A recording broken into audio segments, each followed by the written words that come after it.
बार फिर से स्वागत है आपका आज के इस क्लास में।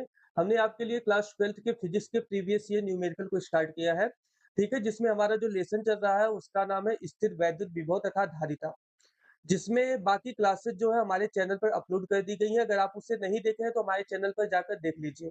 आज यह जो क्लास है वह स्थिर वैद्युत विभव तथा धारिता की लास्ट क्लास, ठीक है? इस क्लास में हम टोटल 9 क्वेश्चन को डिस्कस करेंगे और बहुत ही इंपॉर्टेंट क्वेश्चन है, तो क्लास को लास्ट तक देखिएगा। अगर क्लास अच्छी लगेगी तो इसे लाइक भी कर दीजिएगा, ठीक है? और हमें कमेंट करके भी बताइएगा कि आपको क्लास कैसी लगी। और ऐसे ही न्यूमेरिकल या किसी भी थियरी को समझने के लिए, ठीक है, आप इस चैनल को सब्सक्राइब कर सकते हैं। तो चलिए बिना देर किए हुए स्टार्ट करते हैं आज की अपनी इस क्लास। क्वेश्चन नंबर 1 में कहा जा रहा है कि एक 100 पिको फैरेड का संधारित्र है, ठीक? और उसको 100 वोल्ट के विभवांतर तक आवेशित किया जाता है। इसके बाद इसे क्या किया जाता है, किसी दूसरे संधारित्र के कोई दूसरा एक संधारित्र है, उसके समांतर क्रम में इसे जोड़ दिया जाता है। किस क्रम में जोड़ा जाता है? समांतर। और जब इसको जोड़ा जाता है ना, तो इसका वोल्टेज हो जाता है 30 वोल्ट। कितना वोल्टेज हो जाता है? 30 वोल्ट। तो कहा जा रहा है कि संधारित्र की धारिता निकालनी है और क्या निकालनी है? ऊर्जा में हानि निकालनी है। 2 चीज़ें यहाँ पे हमको पता करनी। तो अगर हम बात करते हैं संधारित्र की, तो संधारित्र एक ऐसा समायोजन होता है जिसकी सहायता से हम किसी चालक के आकार में परिवर्तन अगर ना करें, तब भी हम उसकी धारिता को क्या कर सकते हैं? बढ़ा सकते हैं। जैसे यह एक चालक है, इसके आकार में परिवर्तन किए बिना हमको इसकी धारिता को बढ़ानी है। तो इसकी धारिता को बढ़ाने के लिए हम इसके पास में एक दूसरा चालक रख देते हैं, जिसके कारण इसकी धारिता बढ़ जाती है। लेकिन इसकी धारिता को पर्याप्त मात्रा में वृद्धि करने के लिए हम इस चालक को पृथ्वी से जोड़ देते हैं, जिसके कारण यह जो चालक है इसकी धारिता में पर्याप्त मात्रा में वृद्धि हो जाती है। तो यह संधारित्र होता है, ठीक है? संधारित्र में हमेशा 2 प्लेटें होती हैं। यहाँ पर जो क्वेश्चन दिया गया है उसके अकॉर्डिंग हम संधारित्र को बनाने का प्रयास करते हैं, ठीक है? तो देखिए अकॉर्डिंग टू क्वेश्चन कहा गया है कि 2 संधारित्र है, तो एक यह हम मान लेते हैं, एक यह संधारित्र है, ठीक है? जिसे हम मानेंगे क्या? C1। क्या मानेंगे? C1। और C1 की वैल्यू हमको पता है कितनी है? 100 पिको फैरेड, ठीक है? कितनी है? 100 पिको फैरेड है। अब आगे कहा जा रहा है इसको 100 वोल्ट के विभवांतर तक आवेश किया जाता है, मतलब इसका विभवांतर भी पता है। यहाँ पे हम लिख लेते हैं V1 बराबर दिया गया है कितना? V1 बराबर दिया गया है 100, ठीक? इसके बाद क्या किया जा रहा है? एक और संधारित्र है, एक दूसरा संधारित्र और है, जिसकी धारिता हमको नहीं पता है। C2 मान लेते हैं इसको और यही हमको निकालना है। और यह जब किसी चालक या बैटरी से नहीं जोड़ा गया है, तो इसका जो V2 होगा वह कितना होगा? V2 जो होगा वह 0, ठीक है? अब आगे कहा जा रहा है कि इनको चालक से इनको एक तार के द्वारा जोड़ दिया जाता है किस क्रम में? समांतर क्रम। इनको हम समांतर क्रम में इस तरीके से जोड़ सकते हैं। आप यहाँ पे देख रहे हैं, हमने इनको समांतर क्रम में जोड़ दिया, ठीक है? जब इनको समांतर क्रम में जोड़ा जाता है तो इनका कुल वोल्टेज कितना हो जाता है? V बराबर हो जाता है 30 वोल्ट। V बराबर कितना हो जाता है? 30 वोल्ट हो जाता है।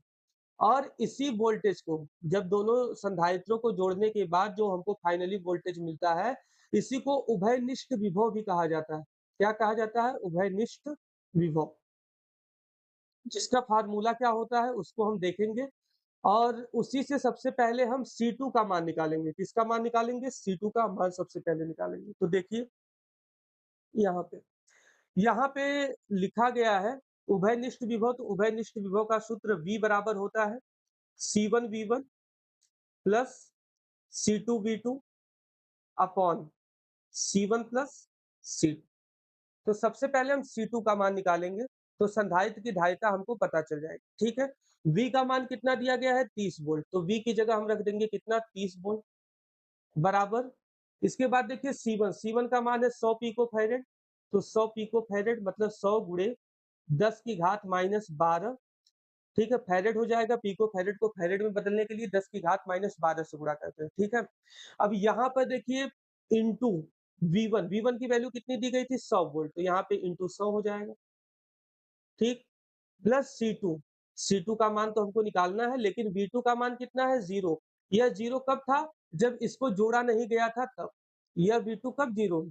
यहाँ पे हम लिख देंगे जोड़ने से पहले यह क्या है? 0। जोड़ने से पहले V2 बराबर कितना है? 0। ठीक, अपॉन में कितना हो जाएगा? अपॉन में हो जाएगा C1, C1 की वैल्यू 100 गुणे 10 की घात -12, ठीक, प्लस C2 इसका मान हमको निकालना है। ठीक है, तो इसी को अब हम सॉल्व करके C2 का मान निकाल लेते हैं, जिससे हमको जो पहला पॉइंट है उसका आंसर हमको मिल जाएगा। तो देखिए, यहाँ पर 100 को हम 10 की घात 2 बोल सकते हैं, इस 100 को भी 10 की घात 2 बोल सकते हैं। तो 10 की घात 4 में से यहाँ पे 10 की घात -12 है, तो 12 में से अगर हम 10 की घात 4 को घटाएँगे तो 10 की घात -8 आएगा और यह कितना हो जाएगा? यह तो 0 हो जाएगा। ठीक है? तो आगे देखिए यहाँ पे कितना हम लिख सकते हैं? यहाँ पे 30 बराबर हो जाएगा, 30 बराबर यहाँ पे 100, यहाँ पे 100 को हम क्या लिख सकते हैं? 100 को हम लिख सकते हैं 10 की घात 2 और दूसरे 100 को भी कितना लिख सकते हैं? 10 की घात 2, तो टोटल कितना हो जाएगा? 10 की घात 4। तो यहाँ पे हम लिख सकते हैं 10 की घात 4 गुणे 10 की घात -12। 10 की घात 4 गुणे 10 की घात -12, यह तो 0 हो गया। अब बट्टे में कितना हो जाएगा? बट्टे में यह हो जाएगा 100 को 10 की घात 2 लिखेंगे और गुणे 10 की घात -12, ठीक है? और प्लस C2, इसी का मान हमको निकालना है C2, ठीक है? तो अब आगे देखिए, 10 की घात 4 और 10 की घात -12 है, तो 12 में से 4 घटाएँगे तो कितना बचेगा? 8 बचेगा। तो यहाँ पे हो जाएगा 30 बराबर 10 की घात -8 और बट्टे में कितना हो जाएगा? बट्टे में हो जाएगा 10 की घात -10, ठीक? यहाँ पे 12, 12 में से 2 घटाएँगे तो 10 आएगा, लेकिन माइनस का जो चिन्ह है, मतलब 12 जो है वह माइनस लगा हुआ उसके साथ, तो वह माइनस में लिखा जाएगा और प्लस C2 हो जाएगा, ठीक है? इसका हम क्रॉस मल्टीप्लिकेशन कर देंगे, तो क्रॉस मल्टीप्लिकेशन करेंगे तो यह हो जाएगा 30 गुणे 10 की घात -10, ठीक, प्लस 30 C2, कितना हो जाएगा? 30 C2 बराबर में यहाँ पे हो जाएगा 10 की घात -8, 10 की घात -8 हो जाएगा, ठीक है? तब आगे कैसे सॉल्व करेंगे इसको देख लीजिए। तो आगे अगर हम सॉल्व करें तो देखिए यहाँ पे 30 गुणे 10 की घात -10 है, तो अगर हम इसको इस साइड भेजें तो यह हो जाएगा 30 C2 बराबर, यह इधर जाएगा तो माइनस होगा, ठीक है? और यहाँ पे हो जाएगा 10 की घात -8 और यह माइनस हो जाएगा 30 गुणे 10 की घात -10, ठीक है? इसी को हमको सॉल्व करना है। तो इसको कैसे सॉल्व करेंगे उसको देखिए। इसे हम लिख सकते हैं 10 की घात 2 गुणे 10 की घात -10, क्योंकि आपको पता है जब पावर बराबर रहेगी तभी हम इसको जोड़ घटा सकते हैं। तो यहाँ पे 10 की घात -8 है, यहाँ पे 10 की घात -10 है, तो हमको पावर को बराबर करना है, इसलिए हमने क्या किया है, यहाँ पे 10 की घात 2 से इसमें गुणा किया है, तो यह 10 की घात -10 हो जाएगा और यहाँ पे -30 गुणे 10 की घात -10 हो जाएगा, ठीक है? अब आगे देखिए, इसको अगर हम सॉल्व करेंगे तो यह कितना हो जाएगा? इसे 100 लिख सकते हैं और 100 में से 30 घटाएँगे तो यह हो जाएगा 70 गुणे 10 की घात -10 और यह 30 C2 बराबर आया। और हमको C2 की वैल्यू पता करनी, तो C2 बराबर कितना हो जाएगा? C2 बराबर हो जाएगा 70 बटा 30 और गुणे 10 की घात -10। तो 0 से 0 यहाँ पर कट जाएगा और यहाँ पे इसको सॉल्व करेंगे तो यह 3 दूनी 6, 2 बार में कटेगा, फिर पॉइंट लगेगा और 1 बचेगा तो 2.33 गुणे 10 की घात -10 आएगा। इसको चाहे तो हम पिको फैरेड में बदल के लिख सकते हैं। तो इसको अगर हम पिको फैरेड में बदलेंगे तो यह 233 पिको फैरेड इसका आंसर हो जाएगा, ठीक है? तो हमने C2 की वैल्यू को निकाल लिया। अब हमको क्या निकालना है? अब हमको निकालना है ऊर्जा में हानि। क्या निकालनी है? ऊर्जा में हानि। क्वेश्चन को देख लेते हैं। लिखा गया है कि इसको जोड़ने के बाद इसकी ऊर्जा में कितनी हानि हुई यह निकालना। तो चलिए ऊर्जा में हानि को सॉल्व कर लेते हैं। सबसे पहले इसको हम थोड़ा लाइन खींच लेते हैं यहाँ पे, इसके बाद इसको आगे सॉल्व करते हैं, ठीक है? तो देखिए ऊर्जा में हानि को सॉल्व करने के लिए हमने एक यहाँ पे बॉक्स को बना लिया है, इसी बॉक्स में हम इसको सॉल्व करेंगे, ठीक है? तो ऊर्जा में हानि के लिए जब हम 2 चालकों को, ठीक है, जोड़ते हैं आपस में, तो ऊर्जा में क्षय होता है, उसके लिए एक अलग फ़ॉर्मूला होता है आप लोग थियरी वाले क्लास में पढ़े होंगे, ठीक है? ऊर्जा में क्षय जिसको हम डेल्टा यू से प्रदर्शित करते हैं और डेल्टा यू बराबर कितना होता है, सबसे पहले हम फार्मूला यहाँ पे लिख देते हैं। तो फार्मूला होता है C1 C2 upon 2 C1 plus C2 2 C1 plus C2 और इंटू V1 माइनस V2 का होल स्क्वायर, यह फार्मूला होता है। इसी फार्मूले में अगर हम सब वैल्यू को रखेंगे तो हमको ऊर्जा में क्षय पता चल जाएगा, ठीक है? तो चलिए यहाँ पे फार्मूले में रख के देखते हैं कितना आंसर आता है। तो डेल्टा यू बराबर हमको निकालना है, C1 की वैल्यू कितनी है 100 पिको फैरेड। C1 की वैल्यू कितनी थी एक बार फिर से देख लेते हैं क्वेश्चन में। C1 की वैल्यू अगर आप देखेंगे तो C1 की वैल्यू 100 पिको फैरेड यहाँ पे लिखा गया है। C2 की वैल्यू अभी निकाला गया है, कितनी आई थी? C2 की वैल्यू आई है 233 पिको फैरेड। तो हम यहाँ पर क्या कहते हैं, मात्रक को चेंज करके रखते हैं मान को। तो C1 यहाँ पे 100 रखेंगे, 100 गुणे 10 की घात माइनस 12, इसको फैरेड में बदल के रख रहे हैं, इंटू C2। तो C2 की वैल्यू कितनी है? C2 की वैल्यू है 233 गुणे 10 की घात माइनस 12, ठीक? बट्टे में कितना हो जाएगा? बट्टे में हो जाएगा यहाँ पे 2 और ब्रैकेट में 100 गुणे 10 की घात माइनस 12 प्लस 233 गुणे 10 की घात माइनस 12, यह ब्रैकेट में हो जाएगा। और इंटू में V1 की वैल्यू कितनी थी? V1 की वैल्यू 100 वोल्ट थी, ठीक है? और V2 की वैल्यू 0 थी, तो 100 माइनस 0 का स्क्वायर। अब इसको देखिए आगे कैसे सॉल्व करेंगे। यहाँ पर हम पहले पावर्स को सॉल्व कर लेते हैं। यहाँ पे 12, यहाँ पर 12 और यहाँ पे 2, 12 12 24, 24 में से 2 घटाएंगे तो 10 की घात माइनस 22 बच जाएगा और गुणे 233 पहले से है। और अपॉन में कितना हो जाएगा?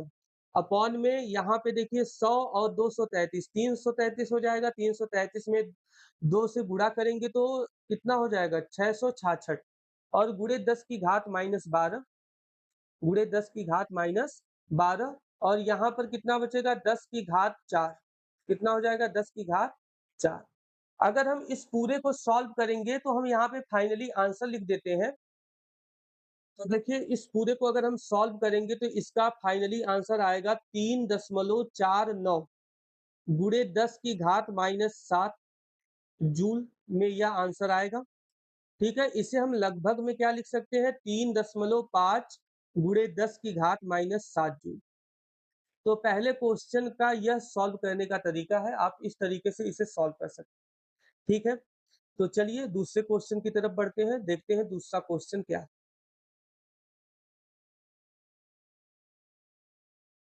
तो देखिए क्वेश्चन नंबर 2 में कहा जा रहा है कि यदि संधारित्र को 100 माइक्रोकूलाम, कितना माइक्रोकूलाम? 100 माइक्रोकूलाम तक आवेशित किया जा रहा है तथा संधारित्र के अंदर रखे गुटके का परावैद्युतांक कितना है? 2, मतलब के का मान दिया गया है 2। तो संधारित्र के अंदर रखे परावैद्युत गुटके पर उत्पन्न प्रेरित आवेश क्या होगा, यह निकालना है।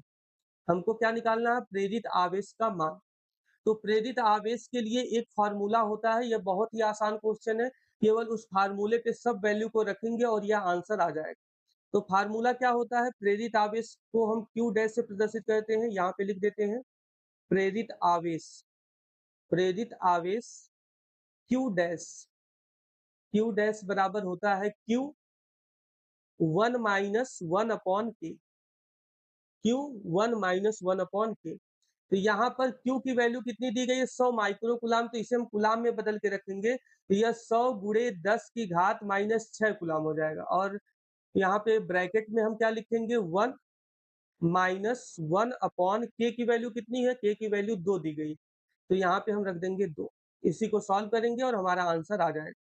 तो इसको सॉल्व करेंगे तो यह हो जाएगा 100 गुणे 10 की घात माइनस 6 और यह 2, देखिए 1 में से आधा घटाना है तो यहाँ पे आधा बच जाएगा, 1/2 बचेगा, तो यह कितना हो जाएगा? 50 गुणे 10 की घात माइनस 6 और इसे हम 50 माइक्रो कूलाम भी लिख सकते हैं। तो इसका आंसर कितना आ जाएगा? 50 माइक्रो कूलाम। तो यह दूसरे क्वेश्चन का सॉल्यूशन, ठीक है? तो चलिए तीसरे क्वेश्चन की तरफ बढ़ते हैं।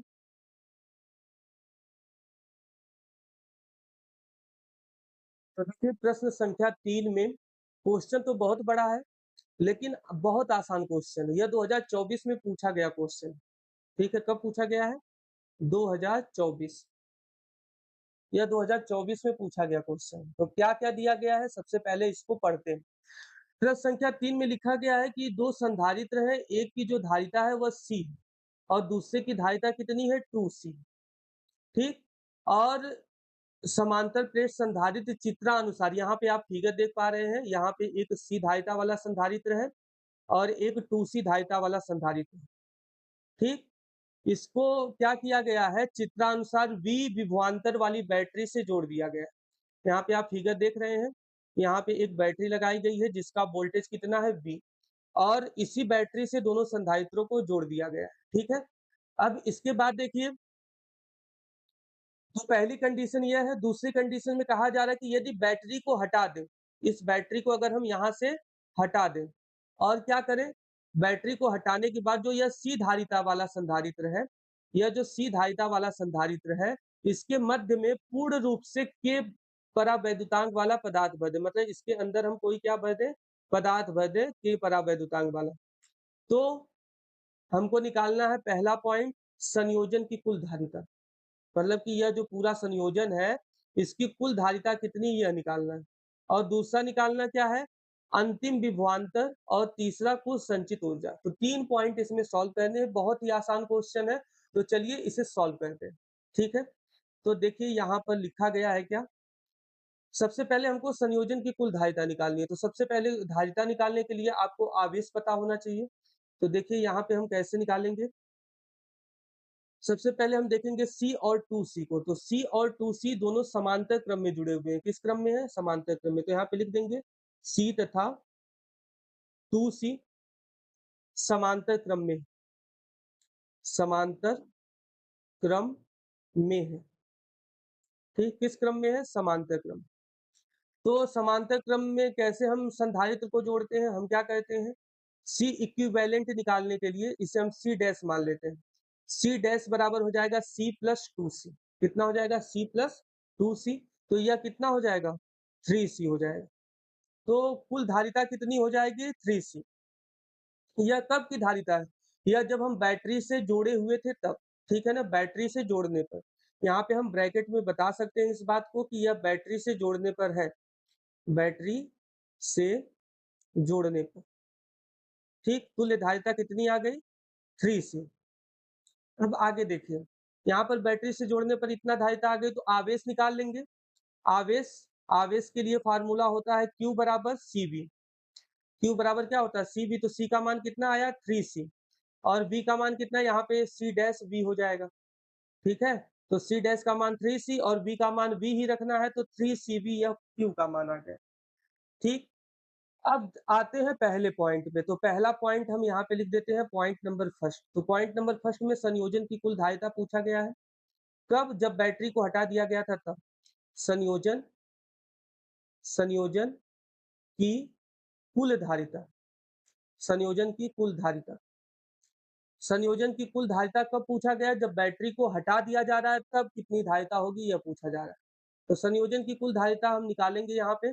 तो यहाँ पर देखिए, जब बैटरी को हटाया जा रहा है तो इसमें K परावैद्युतांक का पदार्थ भर दिया जा रहा है। ठीक है, तो संधारित्र की धारिता क्या होती है जब K परावैद्युतांक का पदार्थ भर दिया जाता है? तो यहीं पे हम लिख सकते हैं C के बराबर होता है F साइलेंट नॉट, ठीक है, A इंटू डी, और इसी पूरे में हम क्या करते हैं, K से मल्टीप्लाई कर देते हैं। और C बराबर कितना होता है? C बराबर मतलब जब वायु भरा हो, ठीक है, मतलब संधारित्र के प्लेटों के बीच में वायु भरा हो, तो C बराबर सूत्र होता है F silent not A upon D. तो यह जो ऊपर C के बराबर आया है, क्या C F silent not A upon D की जगह हम C को रख सकते हैं? रख सकते हैं, तो C के बराबर कितना हो जाएगा? C के बराबर हो जाएगा KC। इस कंडीशन में C के बराबर कितना हो जाएगा? KC। और यह वाला अभी हमने आपको बताया किस क्रम में जुड़े हुए हैं? समांतर क्रम में जुड़े हुए हैं। तो यहाँ पे जो तुल्य धारिता हो जाएगी जिसे हम C डबल डैश मान सकते हैं, यह हो जाएगा KC प्लस 2C, क्योंकि हम डायरेक्टली जोड़ देते हैं समांतर क्रम में। तो यहाँ पर C कॉमन हो जाएगा, तो यहाँ पे कितना आ जाएगा? K plus 2। C को जब कॉमन करेंगे तो यहाँ पे आ जाएगा K प्लस 2। तो संयोजन की कुल धारिता कितनी होगी? C K plus 2। तो यह पहले वाले पॉइंट का आंसर आ गया। अब दूसरे वाले पॉइंट का आंसर निकालते हैं। तो यहाँ पे हम पॉइंट नंबर सेकंड लिखेंगे।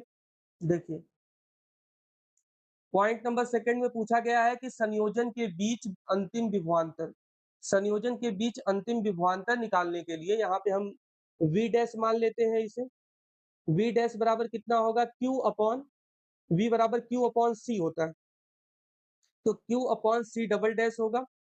और यहाँ पे q की वैल्यू कितनी आई थी, 3cv, तो यहाँ पे 3cv हो जाएगा और अपॉन में कितना हो जाएगा c और k प्लस 2, ठीक।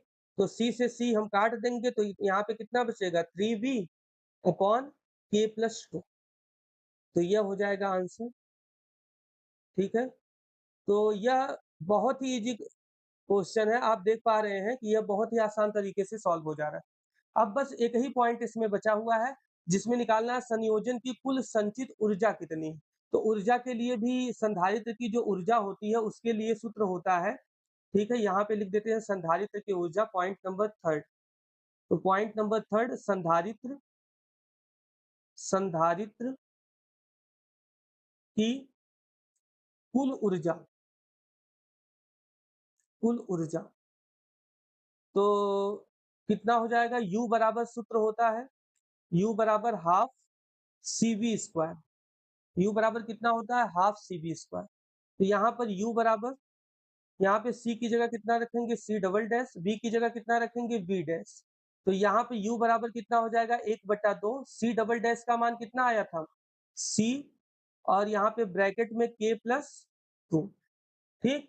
यह C डबल डैश का मान हो गया। V डैश का मान कितना आया है वह भी रख देते हैं, यहाँ पे आया 3b अपॉन k प्लस 2, और इसका यहाँ पे क्या करना, होल स्क्वायर, तो इसका यहाँ पे लिख देते हैं होल स्क्वायर।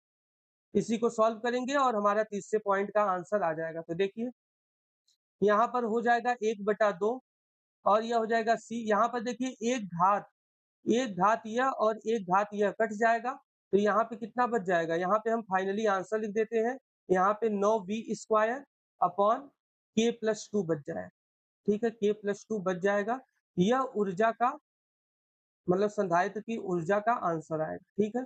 तो इस तरीके से आप तीनों पॉइंट को बहुत ही आसान तरीके से सॉल्व कर सकते हैं। तो चलिए आगे बढ़ते हैं अगले क्वेश्चन की। तो देखिए क्वेश्चन नंबर 4 में कहा जा रहा है कि दिए गए संधारित्रों के संयोजन की तुल्य धारिता निकालनी है और कुल संचित ऊर्जा ज्ञात करनी है। मतलब यहाँ पे जो एक फिगर दिया गया है, इसकी कुल तुल्य धारिता कितनी होगी और कुल संचित ऊर्जा कितनी होगी, यही निकालना है। तो यहाँ पर अगर आप देख पा रहे हैं तो एक 3 माइक्रोफैरेड का संधारित्र लगा है, एक 4 माइक्रोफैरेड का और एक 5 माइक्रोफैरेड का संधारित्र लगाया गया है, और यहाँ पर एक 2 वोल्ट की बैटरी लगाई गई, ठीक है। तो सबसे पहले हमको इस फिगर को देखकर यह समझना पड़ेगा कि यह जितने भी संधारित्र लगे हुए हैं या किस क्रम में जुड़े हुए हैं, और इसमें अगर हमको इसके क्रम को समझना है तो हमको यह देखना पड़ेगा कि आवेश को जाने के लिए रास्ते कौन-कौन से हैं। तो यहाँ पर हम शो करने का प्रयास करते हैं। यहाँ पर देखिए प्लस 2 वोल्ट प्लस माइनस यहाँ पे 2 टर्मिनल है और 2 वोल्ट की बैटरी लगी हुई है। तो आवेश अगर यहाँ से चल रहा है, तो जब आवेश यहाँ पर आएगा तो यह एक पॉइंट है। यहाँ पर आवेश के जाने के लिए 2 रास्ते, एक इस साइड चला जाएगा और एक ऊपर की साइड चला जाएगा। फिर यह आवेश, ठीक है, जो 3 माइक्रोफैरेड में आवेश जा रहा है, वह जब यहाँ पर आएगा तो यहाँ पर भी आवेश के बहने के 2 रास्ते हैं, और यह आवेश यहाँ पर जाएगा तो यहाँ पर भी आवेश के बहने के 2 रास्ते हैं। तो अगर हम देखें तो 3 माइक्रोफैरेड, 4 माइक्रोफैरेड और 5 माइक्रोफैरेड तीनों संधारित्र में अलग-अलग आवेश प्रवाहित हो रहे हैं। तो जब अलग-अलग आवेश हैं, तो यह समांतर क्रम में होंगे, क्योंकि समांतर क्रम में जो आवेश होता है सब में अलग-अलग होता है। तो यह समांतर क्रम में जुड़े हुए हैं, तो यहाँ पे समांतर क्रम संयोजन का सूत्र लगाना पड़ेगा। तो यहाँ पे हम लिख देते हैं 3 माइक्रोफैरेड, 4 माइक्रोफैरेड तथा 5 माइक्रोफैरेड, ठीक, के संधारित्र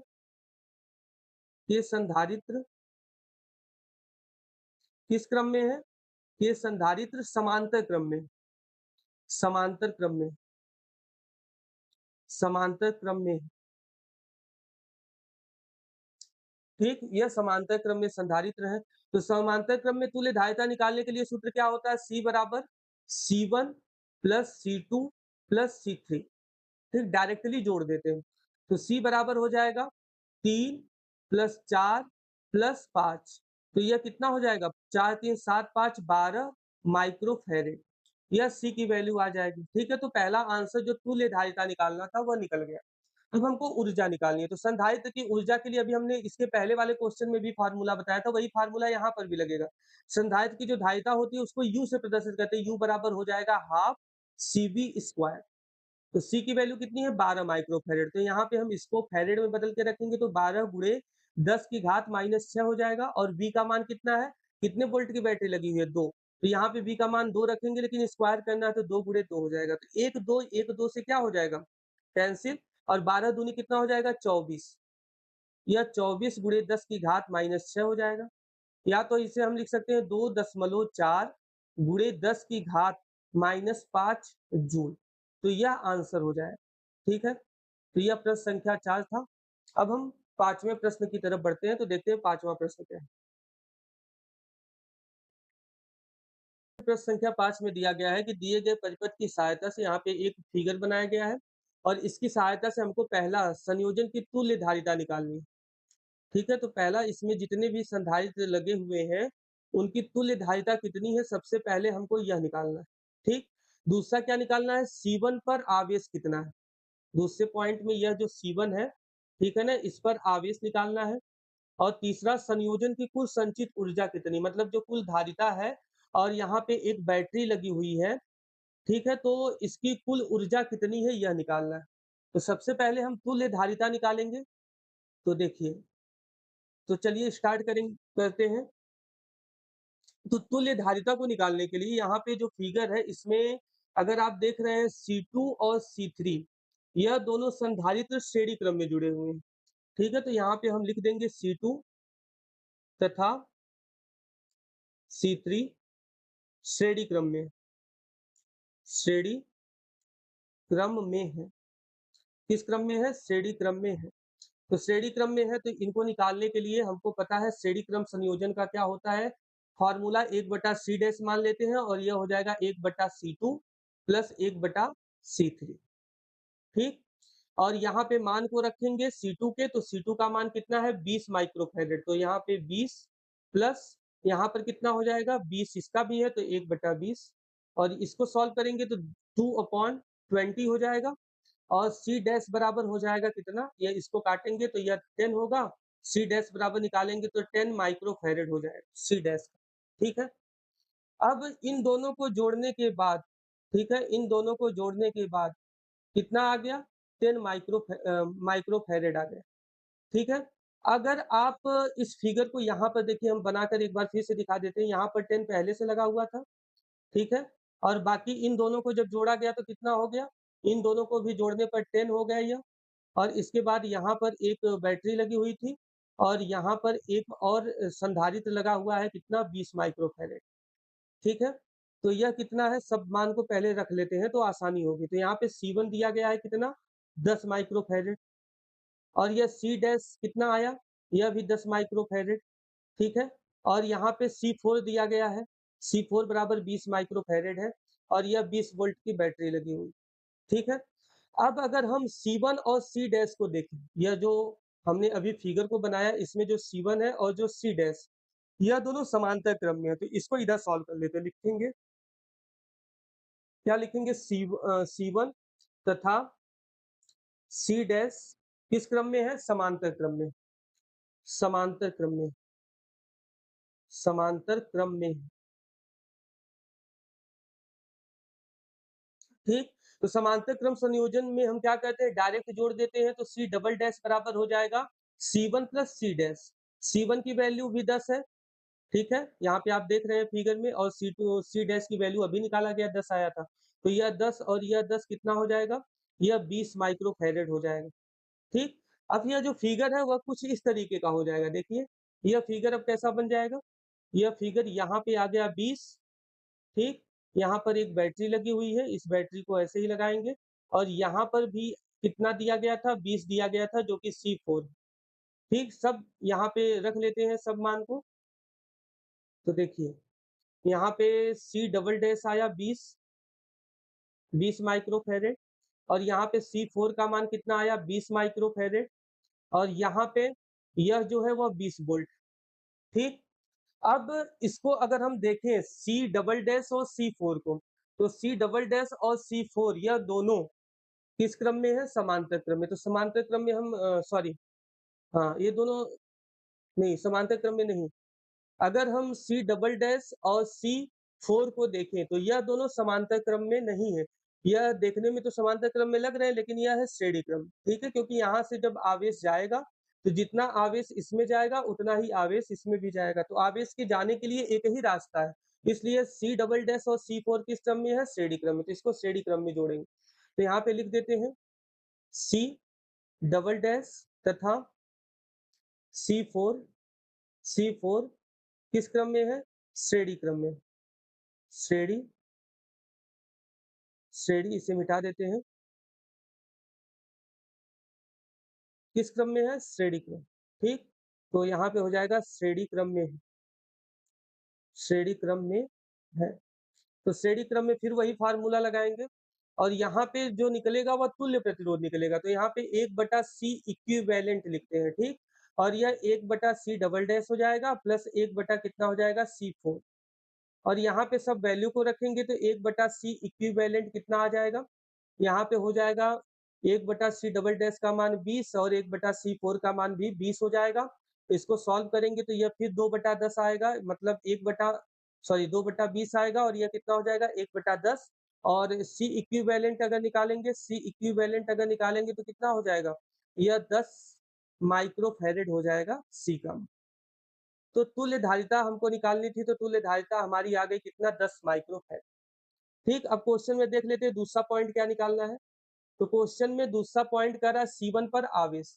तो इधर देखिए, इस साइड हम C1 पर आवेश निकाल लेते हैं। यहाँ पे लाइन को खींच देते हैं। ठीक, C1 पर आवेश। C1 पर आवेश यह कौन-सा पॉइंट है? पॉइंट भी लिख देते हैं। पॉइंट नंबर सेकंड सॉल्व कर रहे हैं। यह वाला पॉइंट C1 पर आवेश कितना है? तो C1 पर आवेश निकालने के लिए क्या होता है फ़ॉर्मूला Q1 बराबर C1V। C1 का मान दिया गया है 10, V का मान कितना दिया गया है? सॉरी 10 और माइक्रोफैरेड में है तो 10 की घात -6 से गुणा भी करना पड़ेगा। तो 10 की घात -6 और यहाँ पे हो जाएगा 20, ठीक? तो यह हो जाएगा 200 गुणे 10 की घात -6 इसे हम लिख सकते हैं 200 माइक्रो कूलम्ब।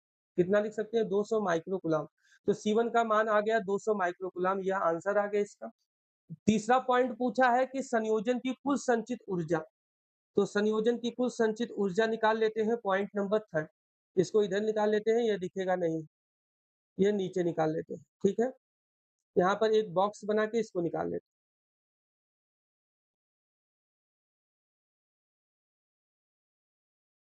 इसी बॉक्स में ये आ जाए, ठीक है? तो चलिए निकाल लेते हैं। यहाँ पे निकालना है पॉइंट नंबर थर्ड में संयोजन की कुल संचित ऊर्जा, ठीक? तो यहाँ पे पहले लिख लेते हैं संयोजन संयोजन की कुल ऊर्जा, कुल ऊर्जा। इसके लिए फ़ॉर्मूला हम ठीक है, पहले से पढ़ते हुए आ रहे हैं, U बराबर होता है हाफ CV स्क्वायर। तो C की वैल्यू अभी हमने निकाला था, C इक्विवेलेंट कितना आया था 10, तो 1/2 गुणे 10 और V का वैल्यू 20 है और यहाँ पे 10 गुणे 10 की घात -6 गुणे 20 हो जाएगा, ठीक है? यहाँ पे इसको काटेंगे तो यह 10 बचेगा और यह टोटल कितना हो जाएगा U बराबर यहाँ पे 200 बचा 200 ठीक है? यहाँ 200 गुणे 10 की घात -5 यह जो 10 है, यह 10 की घात -6 से सॉल्व करेंगे तो यह 10 की घात -5 बचेगा। या तो हम इसे 2 गुणे 10 की घात -3 जूल भी लिख सकते हैं। ठीक है? तो यह आंसर हो जाएगा तीसरे पॉइंट। अगले क्वेश्चन की तरफ बढ़ते हैं। देखिए क्वेश्चन नंबर 6 में लिखा गया है कि एक समांतर प्लेट वायु संधारित्र की प्लेटों की त्रिज्या 3 गुणे 10 की घात -2 मीटर तथा धारिता 1 मीटर वाले आवेशित गोले की धारिता के बराबर है। मतलब कि यह जो समांतर प्लेट वायु संधारित्र के प्लेटों की जो धारिता है, ठीक है? यह एक 1 मीटर त्रिज्या वाले आवेशित गोले की धारिता के बराबर है। संधारित्र की धारिता गोले की धारिता के बराबर है। तो संधारित्र की प्लेटों के बीच की दूरी की गणना करनी है, D का मान निकालना है। ठीक है? तो संधारित्र की धारिता कितनी होती है? सबसे पहले क्या दिया गया है इसको लिख लेते हैं। तो स्मॉल r मतलब संधारित्र की प्लेटों की त्रिज्या। यहाँ पे लिखेंगे संधारित्र संधारित्र की प्लेटों की त्रिज्या, प्लेटों की त्रिज्या, ठीक है, कितनी दी गई है? संधारित्र के प्लेटों की त्रिज्या दिया गया है 3 गुणे 10 की घात -2 मीटर, ठीक? और गोले की त्रिज्या गोले की त्रिज्या कितना दी गई है? गोले की त्रिज्या दी गई है यहाँ पे 1 मीटर, ठीक? तो संधारित्र की प्लेटों के बीच की दूरी ज्ञात करनी है। तो संधारित्र की धारिता क्या होती है? सबसे पहले इसका फार्मूला लिख लेते हैं। संधारित्र की धारिता, तो संधारित्र की धारिता का जो सूत्र होता है वायु संधारित्र के लिए, वह C बराबर कितना होता है? Epsilon not A upon D, ठीक? इसके बाद क्या है? संधारित्र के प्लेटों के बीच की दूरी ज्ञात करनी है, तो गोले की धारिता भी हम लिख लेते हैं। गोले की धारिता कितनी होती है? गोले की धारिता C बराबर 4 पाई एप्सिलॉन नॉट A होता है, ठीक? जहाँ पे A जो है वह गोले की त्रिज्या है। तो यह क्वेश्चन के अकॉर्डिंग यहाँ पे लिखेंगे अकॉर्डिंग टू क्वेश्चन, यहाँ पे कहा गया है संधारित्र की धारिता जो है वह गोले की धारिता के क्या है? बराबर है। तो लिख देते हैं संधारित्र की धारिता, संधारित्र की धारिता बराबर किसकी धारिता? गोले की धारिता, गोले की धारिता, गोले की धारिता, ठीक? तो संधारित्र की धारिता यहाँ पे लिखेंगे epsilon not A upon D, और गोले की धारिता लिखेंगे 4 पाई एप्सिलॉन नॉट A।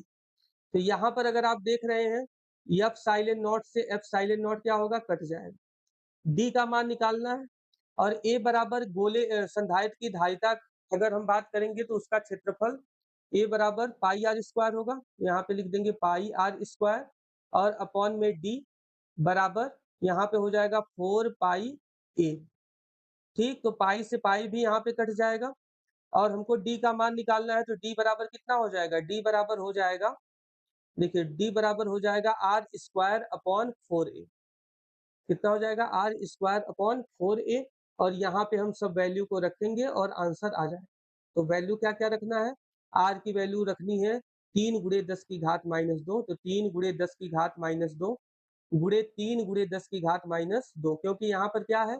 यहाँ पर स्क्वायर, और अपॉन में 4 है, तो 4 इंटू 1 हो जाएगा, 4 इंटू 1, और इसी को सॉल्व करेंगे और जो हमको लाना है वह आ जाए, ठीक है? तो देखिए यहाँ पर D बराबर हमको निकालना है, तो D बराबर हो जाएगा, इसको सॉल्व करेंगे तो 9 गुणे 10 की घात -4 बटे 4 हो जाएगा, ठीक? तो इसको भाग करेंगे तो 4 दूनी 8 हो जाएगा, 1 बचेगा, ठीक है? यहाँ पे 1 बचा, तो यहाँ पे फिर 4 दूनी 8 होगा, 2 बचेगा, 4 पच्चे 20 हो जाएगा। तो 2.25 गुणे 10 की घात -4 मीटर इसका आंसर आ जाएगा। इस तरीके से इसको सॉल्व कर सकते हैं। तो देखिए क्वेश्चन नंबर 7 में कहा जा रहा है कि चित्र में दिखाए गए समांतर प्लेट संधारित्र का सूत्र ज्ञात कीजिए। यह जो फिगर है इसमें समांतर प्लेट संधारित्र का सूत्र निकालना है, और इसमें लिखा गया है कि प्लेटों का क्षेत्रफल, क्या लिखा गया है? प्लेटों का क्षेत्रफल A तथा प्लेटों के बीच परावैद्युत पट्टिकाओं की मोटाई भी दिया गया है क्रमशः D1 तथा D2, ठीक है? और इनके परावैद्युतांक भी दिया गया है K1 और K2। तो यहाँ पर जो फिगर दिया गया है इसको सबसे पहले हम जूम करके समझ लेते हैं कि क्या है। देखिए, इस फिगर में यहाँ पे प्लेटें लगी हुई हैं। एक यह जो प्लेटें हैं, इनके बीच में केवन परावैद्युतांक भरा हुआ है, परावैद्युत पदार्थ भरा हुआ है, और यह जो 2 प्लेटें हैं, ठीक है? इसके बीच में K2 परावैद्युतांक का परावैद्युत पदार्थ भरा हुआ है, ठीक है? यह D1 है, इनके बीच की दूरी, और इनके बीच की दूरी D2 है। तो हम इसको चाहे तो अलग-अलग भी करके रख सकते हैं। तो जब हम इनको अलग-अलग करेंगे, तो देखिए यहाँ पर यह इस तरीके का K1 हो जाएगा और यह K2 हो जाएगा। और अगर हम इस फिगर को देखें, तो देखिए यह जो पहला संधारित्र अगर हम इसे मानेंगे, तो पहले संधारित्र की दूसरी प्लेट दूसरे संधारित्र की अगर पहली प्लेट से जुड़ा होता है तो वह श्रेणी क्रम संयोजन है, ठीक है? तो यह कौन-सा संयोजन हो जाएगा? श्रेणी क्रम संयोजन हो जाएगा, ठीक है? तो हमको क्या निकालना है? संधारित्र की धारिता निकालनी है कि कितनी होगी, इसका जो फ़ॉर्मूला होगा वह कितना होगा यह हमको ज्ञात करना है। ठीक है, तो चलिए हम सबसे पहले पहले संधारित्र की धारिता की बात करते हैं। ठीक है, तो लिखेंगे पहले संधारित्र की धारिता। यहाँ पे लिख देते हैं पहले पहले संधारित्र संधारित्र की धारिता। ठीक? तो पहले संधारित्र की धारिता निकालेंगे तो C1 मान लेते हैं, C1 बराबर कितना हो जाएगा? एप्सिलॉन नॉट K1, ठीक? क्षेत्रफल बराबर है तो A अपॉन दूरी कितनी है D1। इसे हम इक्वेशन नंबर फर्स्ट बना देते हैं, ठीक? इसके बाद हम निकालेंगे दूसरे संधारित्र की धारिता। तो यहाँ पे लिख देते हैं दूसरे संधारित्र संधारित्र की धारिता। दूसरे संधारित्र की धारिता अगर हम निकालेंगे तो वह C2 बराबर होगा। किसके बराबर होगा? C2, तो यहाँ पे हो जाएगा epsilon not K2A upon D2। K2A upon D2 यह हो जाएगा समीकरण नंबर 2। तो यह समीकरण 1 हो गया और यह समीकरण 2।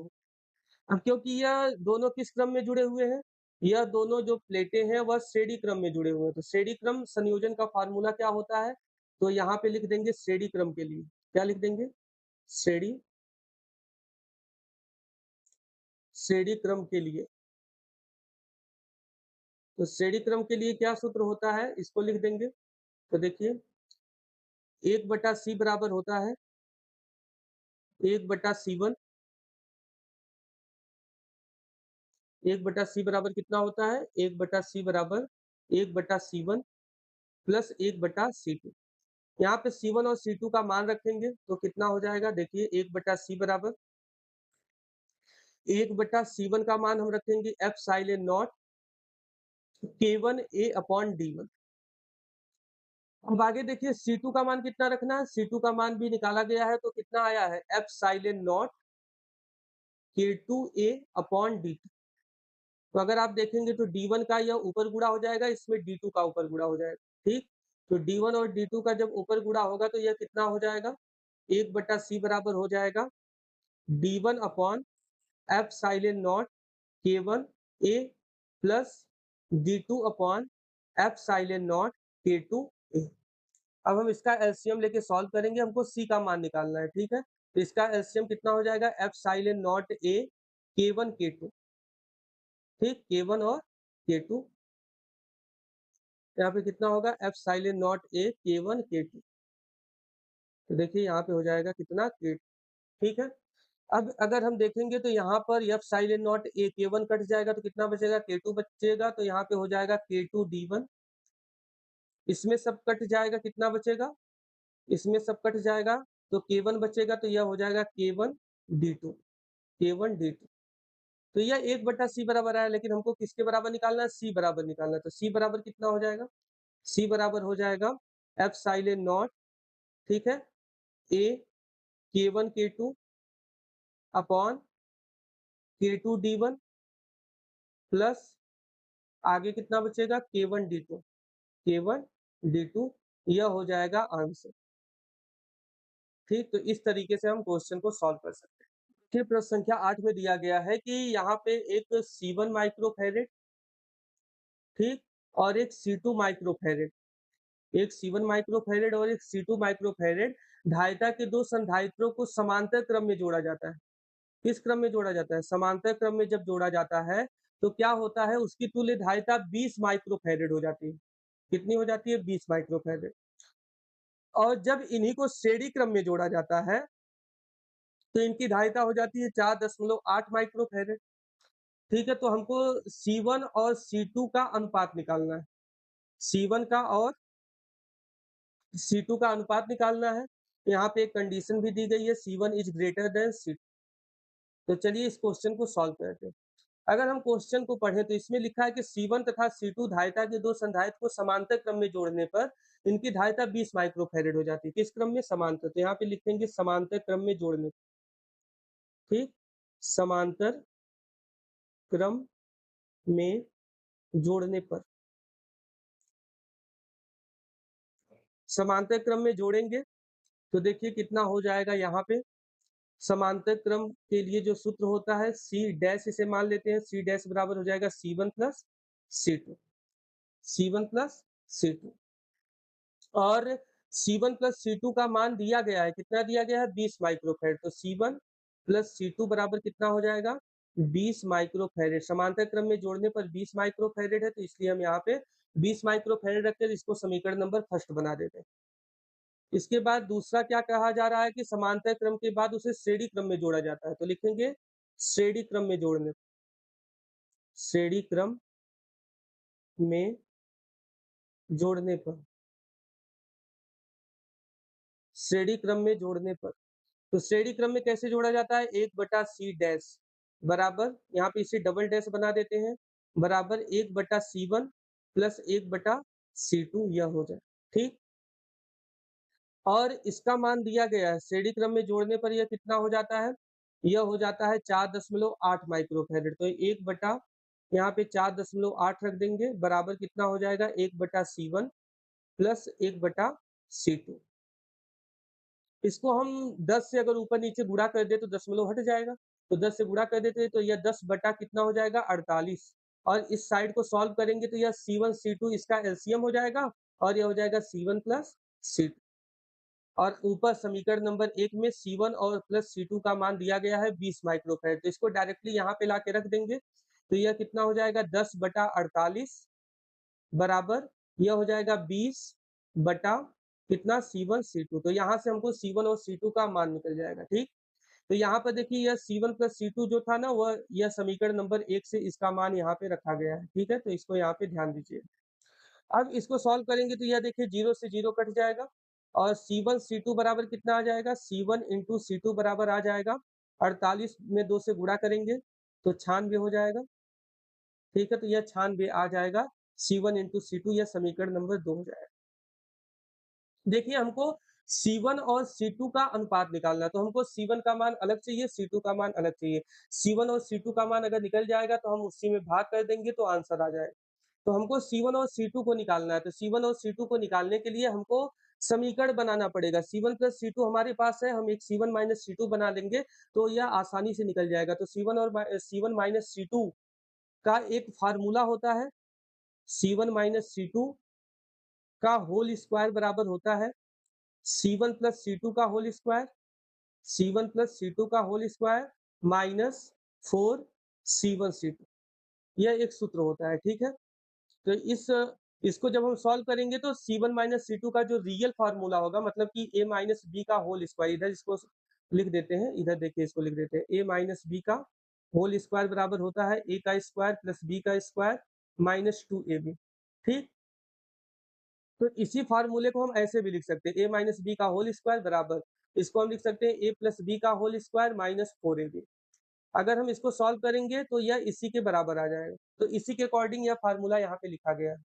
यहाँ पे हम वैल्यू को पुट करेंगे, C1 प्लस C2 की वैल्यू 20 दिया गया था, तो यहाँ पे हो जाएगा 20 का स्क्वायर माइनस 4 इंटू यह 96 दिया गया है तो 96 ठीक है, तो इसको सॉल्व करेंगे तो यह 20 में 20 का गुणा करेंगे 400 होगा माइनस यहाँ पे कितना हो जाएगा, यहाँ पे 9 चौको 6 चौको 24 होगा, 4 बचेगा, 9 चौको 36, 2 38 होगा, 384 आ गया, ठीक है। 400 में से 384 घटाएँगे तो 16 आएगा।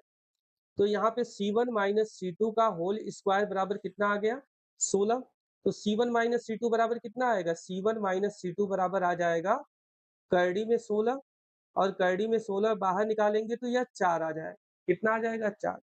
अब देखिए C1 माइनस C2 का मान कितना आ गया 4, यह समीकरण नंबर हो जाएगा कितना 3।